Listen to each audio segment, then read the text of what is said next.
मेरा नाम सोनू कंवर, कक्षा 7 है। कलयुग समाज के अशुभ लक्षण। कुटुंब कम हुआ, संबंध कम हुआ, प्रेम कम हुआ, मर्यादा कम हुई, लाज लज्जा कम हुई, विनम्रता कम हुई, समर्पण कम हुए, पुस्तक वाचन कम हुआ, खान पान की शुद्धता कम हुई, बाल कम हुए, कपड़े कम हुए, नींद कम हुई, घी मक्खन कम हुआ, पीतल तांबे के बर्तन कम हुए, भाई भाई का प्रेम कम हुआ, सत्य कम हुआ, अतिथि कम हुए, धैर्य कम हुआ, श्रद्धा और विश्वास कम हुआ, बड़ों का सम्मान कम हुआ और भी बहुत कुछ कम हुआ, जिससे जीवन सहज था, सरल था। संतान को दोष न दे। बालक या बालिका को इंग्लिश मीडियम में पढ़ाया, अंग्रेजी बोलना सिखाया, बर्थडे और मैरिज एनिवर्सरी जैसे जीवन के शुभ प्रसंगों को अंग्रेजी कल्चर्स के अनुसार जीना ही श्रेष्ठ माना।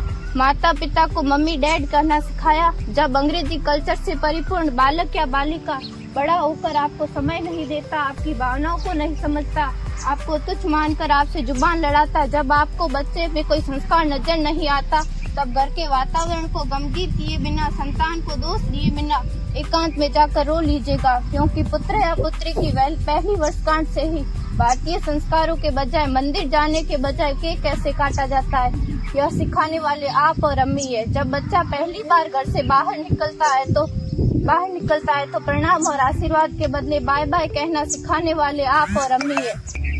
हम परीक्षा देने जाते समय इष्ट देव बड़ों के पैर छूने के बदले बेस्ट ऑफ लक कहकर परीक्षा भवन तक छोड़ने वाले आप और अम्मी है। बालक या बालिका के सफल होने पर घर में परिवार के साथ बैठकर खुशियां मनाने के बदले होटल में पार्टी मनाने की प्रथा को बढ़ावा देने वाले आप और अम्मी है। बालक या बालिका के विवाह के पश्चात कुल देवता देव दर्शन भेजने से पहले हनीमून के लिए फॉरेन टूरिस्ट स्पॉट भेजने की तैयारी करने वाले आप और अम्मी है। ऐसी कई ढेर सारी अंग्रेजी कल्चर्स को हमने जाने अनजाने स्वीकार कर दिया है। अब तो बड़े बुजुर्गों के पैर छूने में भी शर्म आती है। गलती किसकी? मात्र आपके माता और पिता की।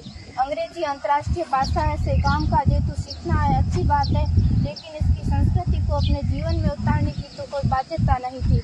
अपनी समृद्ध संस्कृति को त्याग कर नैतिक मूल्यों, मानवीय संवेदनाओं से रहित अन्य सभ्यताओं की जीवन शैली अपनाकर हमने क्या पाया?